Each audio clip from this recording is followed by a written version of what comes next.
Let's get more now, shall we, on the Conservative Party conference in Manchester. We saw the Foreign Secretary, James Cleverly, speaking a little bit earlier, and he joins me now from Manchester. Very good afternoon to you. Thank you for your time. Lots to talk about. Let's start on defence matters, shall we? You will have seen the headline, of course, in the Telegraph today. The Defence Secretary saying that he's going to send UK troops to Ukraine. The Telegraph rowing back from that headline a little. The Prime Minister too. What is the reality? Will we see British boots on the ground in Ukraine, do you think?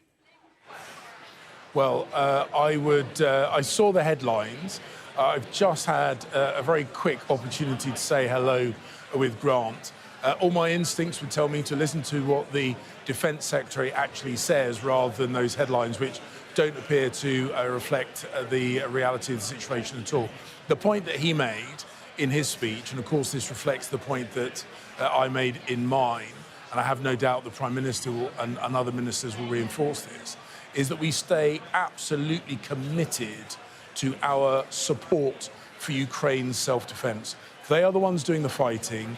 They are the ones who are defending themselves against Russian aggression. We are supporting them in their self-defence. Do you think we're ruling out ever seeing British soldiers in Ukraine then while this war continues? Well, look, you're asking me to speculate. The simple fact of the matter is the United Kingdom is a member of NATO.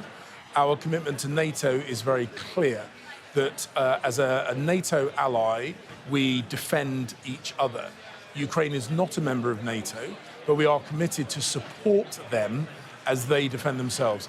It's an important distinction. It's one that we take very, very seriously. But as I say, our support to them is unwavering. But that's very different to committing British military units to combat. Yeah, and British soldiers supporting NATO in the Kosovo region. Do you expect UK troops to get involved there? Well, of course, we are there in order to de-escalate and deter. The British Armed Forces have got a very well-deserved reputation for dealing in very sensitive situations like this in a manner which deters conflict, reduces the risk of violence.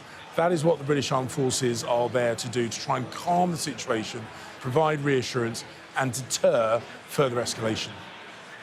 Let's turn our attention then to events up in Manchester. I don't know how you got to Manchester, whether you took the train, but certainly rail matters are playing on the minds of Mancunians, aren't they? Did the Prime Minister bottle making a decision to cut the Birmingham to Manchester leg before the party conference because of the anger surrounding it? Well, it's worth remembering that since 2010, this Conservative-led government have committed £33 billion to transport in the north of England. It's incredibly important. It's part of our levelling up agenda. There is enterprise and talent right across the UK. We want to make sure that that is unlocked. Of course, with any major infrastructure project like this, any project of this magnitude, it is absolutely right that we keep careful note of progress and expenditure, and we make credible decisions, pragmatic decisions. No decisions have been made, and until any announcement to the contrary, that is our position. But of course, it is right that we look at...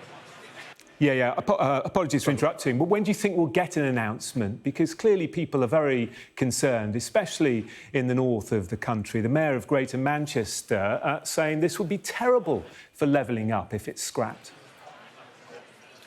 Well, as I say, we are absolutely committed to levelling up. We have spent £33 billion in transport projects in the north of England. There are spades in the ground with regard to HS2. We want, of course, to make sure that any decisions about funding, about routes, about sequencing are made properly. So I can't speculate, I won't speculate as to when any announcements will be made. But the point is, we are absolutely committed, and we have evidenced that through the money we've spent and the projects that we have funded to levelling up.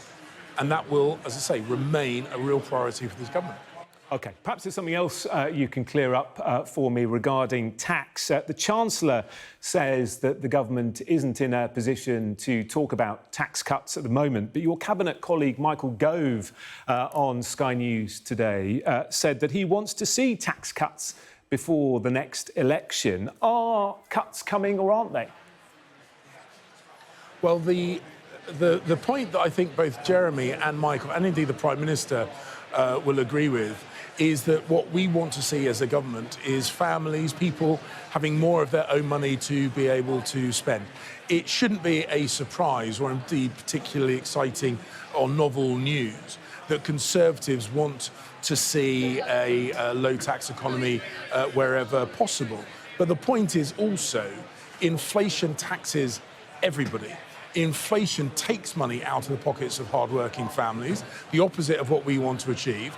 So the priority, quite rightly, is to make sure we bring down inflation. That will give families more money to spend, which is ultimately, I think, what we're all trying to achieve.